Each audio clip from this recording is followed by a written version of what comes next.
ఓం నమో వెంకటేశాయ. అందరికీ నమస్కారం. Welcome back to my channel Tirumala talks. నేను మీ లక్ష్మీ పూజిత. తిరుమల యొక్క డైలీ అప్డేట్స్కి స్వాగతం అండి. తిరుమల దర్శనానికి సంబంధించిన లేటెస్ట్ అప్డేట్స్ కోసం మన ఛానల్ యొక్క టెలిగ్రామ్ గ్రూప్లో మరియు వాట్సాప్ ఛానల్లో జాయిన్ అవ్వగలరు. వాటి యొక్క లింక్ అనేది ఈ వీడియో కింద డిస్క్రిప్షన్లో మరియు కామెంట్ సెక్షన్లో ఇవ్వటం జరిగింది.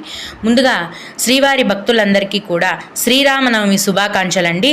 ఈ వీడియోలో ఈరోజు తిరుమలలో ఉన్న భక్తుల యొక్క రద్దీని గురించి, అలాగే ఈరోజు శ్రీరామనవమి దర్శనం వివరాలను గురించి మరియు భక్తులు అడిగే ముఖ్యమైన దర్శనానికి సంబంధించిన సందేహాలు, వాటి యొక్క సమాధానాలను గురించి అయితే తెలుసుకుందాము. కనుక వీడియోని చివరి వరకు చూడగలరు. ముందుగా నిన్న అంటే ఏప్రిల్ 5వ తేదీన తిరుమలలో స్వామివారిని మొత్తం 78,496 మంది భక్తులు దర్శనం చేసుకున్నారు. అందులో స్వామివారికి మొత్తం 30,046 మంది భక్తులైతే తలనీలాలను సమర్పించారండి. నిన్నటి రోజున తిరుమలలోని శ్రీవారి హుండీ యొక్క ఆదాయం అనేది 3,60,00,000 రూపాయలు. ఈరోజు కూడా రోజులాగే ఎటువంటి దర్శనం టికెట్లు లేకుండా నేరుగా భక్తులను ఫ్రీ దర్శనానికైతే అనుమతిస్తున్నారు. ఈ విధంగా టికెట్స్ లేకుండా నేరుగా వెళ్ళే ఫ్రీ దర్శనానికి దాదాపుగా 24 గంటల సమయం అనేది పడుతోందండి. అలాగే తిరుపతిలో ఇచ్చే సర్వదర్శనం టికెట్లతో దర్శనానికి వెళ్ళే భక్తులకైతే 4 నుంచి 5 గంటల్లో దర్శనం అనేది పూర్తవుతుంది. 300 రూపాయల దర్శనం టికెట్లు కలిగి ఉన్న భక్తులకు మరియు 500 రూపాయల ఆర్జిత సేవ దర్శనం టికెట్లు కలిగి ఉన్న భక్తులకు దర్శనానికి 4 గంటల సమయం అనేది పడుతోంది. ఈరోజు శ్రీరామనవమి పండుగ అయినప్పటికీ కూడా చిన్నపిల్లల సుపదం ఇన్ఫాంట్ దర్శనం అనేది కొనసాగుతోందండి.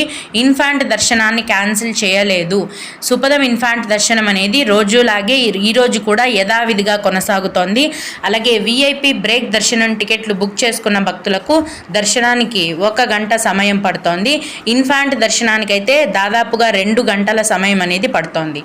దీన్ని బట్టి ఈరోజు పండుగ కాబట్టి తిరుమల కొండపైన భక్తుల యొక్క రద్దీ అనేది చాలా ఎక్కువగా ఉందండి. ఫ్రీ దర్శనానికి కొత్తగా క్యూ లైన్లో ఎంటర్ అయిన భక్తులకు మొత్తం దర్శనమై బయటికి రావడానికి 24 గంటల సమయం అంటే 1 రోజు మొత్తం పడుతోంది. భక్తులు ఈ విషయాన్ని దృష్టిలో ఉంచుకొని దర్శనానికి వెళ్ళవలసిందిగా మనవి. ఇప్పుడు ఈ శ్రీరామనవమి రోజున కూడా అన్ని రకాలైన దర్శనాలు యథావిధిగా కొనసాగుతున్నాయి.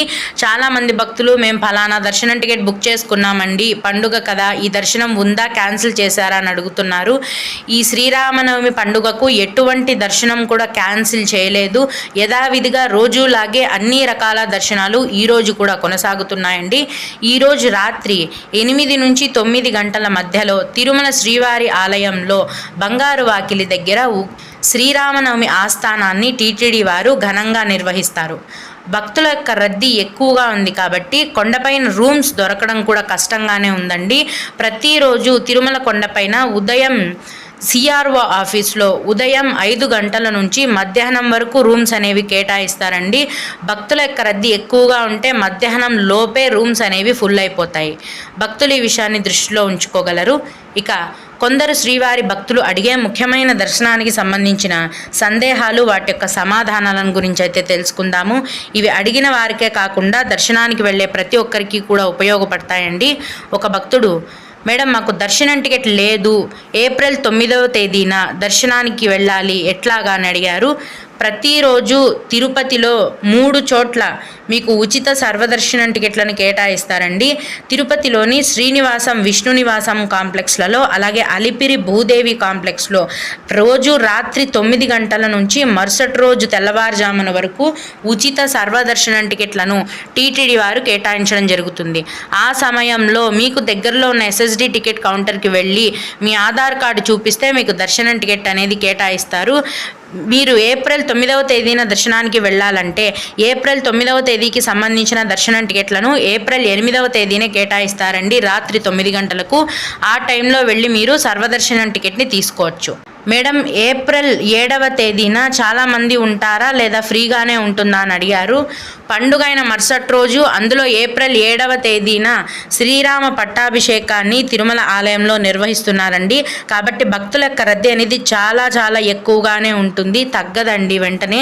దీన్ని దృష్టిలో ఉంచుకొని మీరు దర్శనానికి వెళ్ళండి.